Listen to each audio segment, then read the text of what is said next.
Dann gehen wir gleich wieder auf Anfang, bitte. Und Probe, bitte los. Dann geht die Tür auf, also dann haut endlich die Tür offen und dann, und dann ist da so einer voll Gips, alles in Gips. Dann sagt sie zu ihm, glaubst du, dass du überhaupt noch kannst? Und sagt er, womit glaubst du, hab ich geglaubt? Womit glaubst du, hab ich geglaubt? Mit Pfeil. Mir fällt einfach da in dem Moment des Witzes, der Witz ist, dass ich spüre, dass du willst. Womit glaubst du, hab ich geglaubt? Mit Pfeil. Weil du gehst eh schon mit deinem Beidel so dahin auf sie zu, dass es eh klar ist. Pfeil. Das kommt jetzt alles ins Mäkel auf, wie wir warten. In Proben waren natürlich Dinge vorgeprobt, aber nicht alles. Also es gibt, aber das mache ich immer so bei meinen Filmen, es gibt dann immer nur den Moment des Moments. Also der dann direkt am Set passiert, so wie der authentische Moment oder so. Und den darf man halt vorher nicht verspülen und nicht hochkommen. Willst du jetzt nur einmal durchgehen, ohne große Kunst? Machen wir mal das Set frei, bitte, damit wir die Positionen stellen können. Das ist dann eigentlich so die Anstrengung. Die Anstrengung, dass man alles für den richtigen Moment bereithält. Und wenn dann der richtige Moment ist, nämlich der, wo man einschaltet und dreht, dass es eben dann stattfindet. Da muss sie hochbringen und hinter ihr gehen und das da draußen zieht, dann nochmal sagt, ich will aber nicht. Und dann kannst du dann nochmal Gas geben.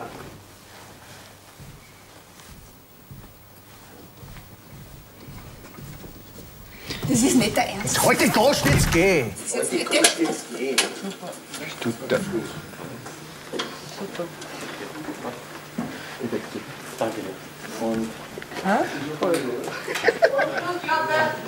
das Vertrauen in die gemeinsame Sprache, diese Vorarbeit, die wir hatten, hat dazu geführt, dass man dann beim Drehen auch weiter und weiter gehen kann und sie einen da in die Richtung gepusht hat, ohne aber Druck auszuüben. Ruhe, wir drehen!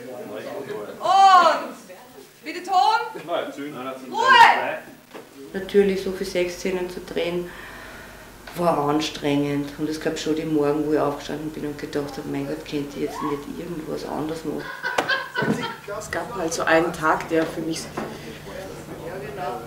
schwierig war, weil es körperlich anstrengend war. Wobei es gab mehrere Tage, die körperlich anstrengend waren, aber der eine war halt irgendwie so besonders. Was ist denn? Da war ich halt einfach den ganzen Tag zugedröhnt, ohnmächtig, fertig, wurde geprügelt, musste kotzen, die ganze Zeit hinfallen und das war dann am Ende, war ich einfach wirklich tot. Silent, don't excuse, I'm ready to lose. I'm sad you're mad, please don't excuse. Es gab auch immer wieder Schwierigkeiten, aber die haben wir einfach gelöst. Abuse, Hattie perfume, oh, don't excuse. Die Idee mit den Komparsen, die keine Komparsen waren, sondern Festgäste.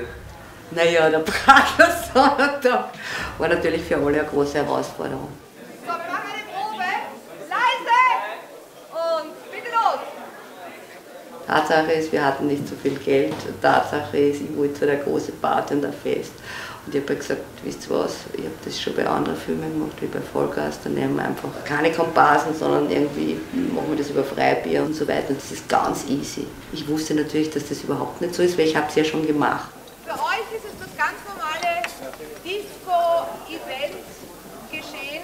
Manche tanzen, die Musik ist gut, habe ich schon gehört. Die Leute, die gekommen sind zur Party, haben halt schnell ihre Freibiere getrunken, viele waren halt dann schon betrunken und viele mussten um 1 wieder gehen, weil die U-Bahn gefahren ist, ja, die letzte. Und es sind halt permanent die Komparsen davon gerannt. Ne? Ihr wisst, wir müssen es immer wieder halbwegs richtig wiederherstellen, aber das ist das, was sich jetzt hier abspielt. Das war natürlich für Aufnahmeleiter und für Regieassistenten, also die haben mich gehasst, die haben mir überhaupt geglaubt, ich bin geisteskrank, also dass wir unter solchen Umständen drehen.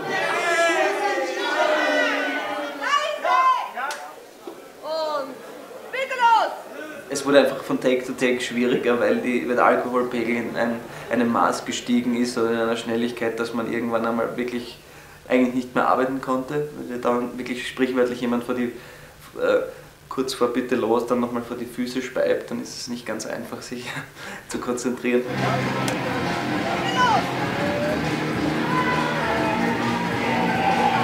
Ja, das war einfach schwierig, aber ich habe einfach gewusst, das funktioniert und ich habe es ja beim Drehen schon gesehen, dass das super ist. Aber klar, für die Schauspieler Und darum sage ich vorab meistens das nicht so gern, was das wirklich heißt. Bist du länger in Wien? Ich habe fast 2 Monate nichts von dir gehört. Na, jetzt hörst du mich ja. Wie geht's dir? Gut schaust du aus, wie immer. Man tigert da einfach irgendwie durch. Wir schonen uns nicht und hauen uns rein und hoffen, dass das Beste dabei rausschaut. Es ist ein sehr angenehmes Team. Ich glaube, sonst könnte ich mich auch nicht so fallen lassen und öffnen, was ja wahnsinnig wichtig ist.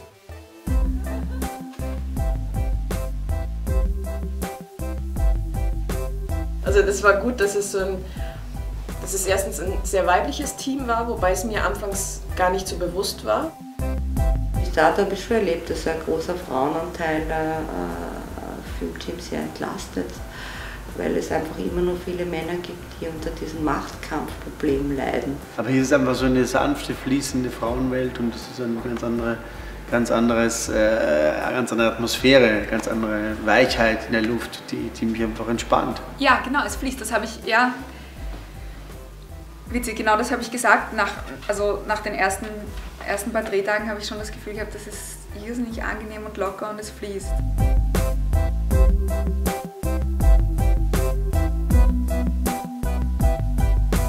Ich habe mich lange gegen dieses Gender-Ding gewehrt und immer gesagt, es gibt da keine Unterschiede und ich empfinde das mittlerweile auch, dass das schon eine andere Energie ist und ich empfinde das also hier zumindest als sehr angenehm, weil so dieses Harengekämpfe hier einfach wegfällt. Das ist ja überhaupt nicht mein Stil. Also natürlich kann man als Filmemacherin oder als Regisseurin kann man irgendwie so einen Stil führen, dass man sagt, okay, ich bin Gott und alle müssen sich unterordnen. Das funktioniert natürlich auch. Also die Leute sind auf das gebrieft, also wir haben das Dritte Reich hinter uns. Also das funktioniert blendend, wenn man das will. Aber das interessiert mich nicht. Wir wollen noch einmal drehen. Gleich.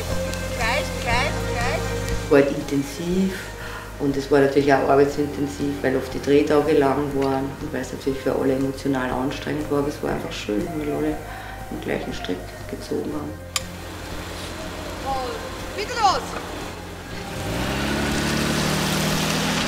Es war halt einfach auch möglich, natürlich auch jetzt in dieser Kombination, dass die Iva, sozusagen, dass es der Iva Stoff oder dass sie die Kamera gemacht hat, dass es die Produktionsfirma, die Eva und die Nina waren, weil wir halt gemeinsam da einfach auch investiert haben und gemeinsam daran gearbeitet haben und weil wir einfach offen und auf Augenhöhe uns in einer Weise in ein Projekt einarbeiten konnten, also wie ich das davor nicht erlebt habe.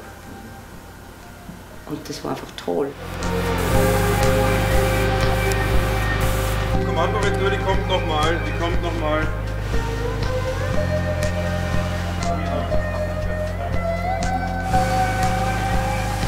Gut, das schaut von uns aus gut aus. Bitte so gesperrt halten.